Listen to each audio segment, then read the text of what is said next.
I'm looking for analogies for what this is, and what you were just saying almost made me think of like an anthill. It's sort of impenetrable from the outside, but there's all this like busy activity. That anthill can get really big, like they are doing something. Am I on the right track at all? Yeah, I think that's a good way of looking at it. And just even thinking of us as ants, which is what I feel like in this COP, like we're all running around trying to figure out where we can be helpful, what we can do. But at the end of the day, we are contributing to something that's bigger than each of our individual inputs. So I think that's a helpful framing. That was Adele Thomas, director of the Climate Change, Adaptation, and Resilience Research Center at the University of the Bahamas. I was talking to her here at the UN Climate Conference in Glasgow, Scotland. I'm Amy Martin, and I'm here with my colleagues Nick and Erica, and I'll let you two introduce yourselves. I'm Nick Mott, and I'm one of those ants running around all over the place here. And I'm Erica Janik. I am the managing editor and the managing ant. Managing antitor. So as you know, if you've been following us lately, the Threshold team is here at the climate conference basically trying to figure out what this anthill is and what happens here. And one of the things that everyone has to learn all together, 20, 30,000 people have to learn all together, is how to navigate this space. That's right. We're in what's called the Blue Zone, which is the area that's controlled by the UN. But really, it's like a city unto itself of a bunch of conference rooms and interconnected tents. There's pavilions, which is kind of like a World's Fair. Countries have displays about what they're doing for the climate. They're having presentations. There's plenary rooms with talks going on. There's something called the Action Hub, which is more talks and events, also the most comfortable seating. There's just a lot happening in a very big space. And one of those things was this huge event that kind of kicked things off, where all the presidents and prime ministers that are here came in to give their big promises about what they were going to do for climate. That's called the World Leaders Summit. It was a huge media event, and it just ended on Tuesday. But from everything that we were able to see, it's actually not the most important part of this conference. And so I was able to track down Adele Thomas, who we heard from just a moment ago, and just kind of ask her what happens next. Now that the world leaders are gone, some of the delegates are able to not focus on accompanying their leaders and actually get into the negotiation rooms and start meeting. So for countries that have small delegations, like the Bahamas, our government people were accompanying our Prime Minister and Minister of Environment, so they weren't able to even participate in the negotiations until today. So for some countries, the negotiations are just now starting. So who is actually doing the negotiating? So this whole thing is called COP26, and the COP part of that stands for Conference of the Parties. That's the Conference of the Parties is making all these huge, like, world-changing decisions about climate change. The parties part of that are the people doing the negotiating. Each country sends its own team here to negotiate. Another thing I've noticed on people's badges is it'll say observer. What's an observer? Yeah, so if the negotiators are sort of the worker ants, like closest to the action inside the anthills, the observers are just kind of one step back. They're watching, they're on hand to consult, to answer questions, to maybe give technical information that negotiators might not have, but they're not supposed to directly influence the process of what happens in the negotiations. And then there are also media, like us, of course. It's kind of like multiple conferences in one happening, honestly. And what are they actually negotiating about? How does this all fit into the bigger picture? Well, I think maybe the best 30,000 foot level of it is to say the Paris Agreement set the vision for what the world has agreed to have happen for climate. What they're negotiating about at this conference is how that vision actually gets implemented.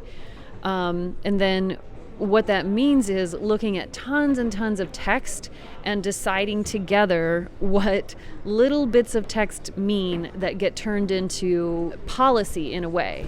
But normally when we think about policy, we think about people voting on something. This is just something that everybody is going to agree or not agree, like this is how we're going to implement all these different things. So it sounds like there's just so much happening at once, both officially and unofficially. So how do people stay in touch with each other? Yeah, that's exactly what I wanted to know too. I asked Adele about that. So there's a lot of coordination that needs to go on between the different agenda items. And so you have to have communication between your negotiators to make sure that you're staying on the same page. And so you point to some of the challenges. So for small delegations, it's hard to be caught up on everything that's happening everywhere, whereas countries with big delegations, they have tons of people, and they can have people even specifically dedicated to making sure that there's communication and seeing how the different pieces fit together. So how does a negotiation actually work? If you go into a negotiation room, imagine like this huge, echoey space. I don't think I was supposed to be there, but I got into one. And there were dozens of people all along tables arranged as a rectangle, all around the room, all with labels of their countries in front of them. And there were like TV screens so you could see the speaker. Everybody had a microphone. And it was this total like alphabet soup of jargon. As soon as I got in there, I didn't know what was going on. Yeah, it's confusing. It's really confusing for media. It's confusing for everyone who's new, and even... Yeah, it's even confusing for the people that have been doing this a long time. I talked with Marie-Claire Graff, who's with a group called Youngo, who advocates to get youth voices heard here, and she's also a former negotiator for Switzerland, which is where she's from. Well, it's super overwhelming, I think. It was, at least for me. Very often we don't really understand the details and what is going on, and it's very confusing as well. But when you start to understand what's going on, and if you actually can make sense of what is going on, and you have the different options at the table, and you can figure out yourself, okay, why do certain countries do this? It's getting super interesting, and I think it's like in a very exciting thriller movie or something like this.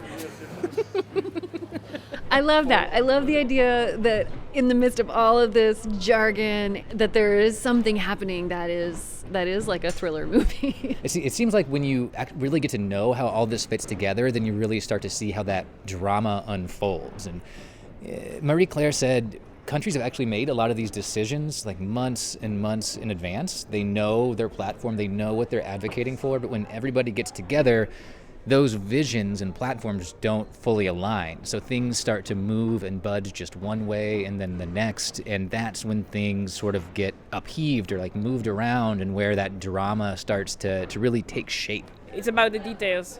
So you can have the most glorious whatever speech. Oh, we need to raise ambition, and we need to find the finance, and we need to. And even if countries are pledging, then it's about the details. How do they pledge the money? What is it exactly for? So the devil lies in the details. And that is what we are here to do, correct? That's right. We're going to be a bunch of ants running around.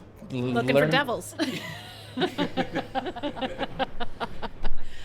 I think we'll be able to find a few devils. And hopefully some non-devils as well. Well, Nick and Erica, it's been fun talking to you, and it's really fun to be here with you and the rest of the Threshold team following this. We're really grateful to all the listeners who are following this on social media. We know that quite a few of you said you appreciated the first dispatch, and we will try to send you these as we have time. I also just want to put a quick reminder out there that we are in the middle of our annual fund drive. So this is a really important time for us here at Threshold, where we reach out to you and ask for your support so that we can keep doing this kind of on-the-ground, in-depth reporting. If you are interested in contributing, you can just go to thresholdpodcast.org and look for the donate button. Everything you donate between now and the end of the year will be matched up to $1,000.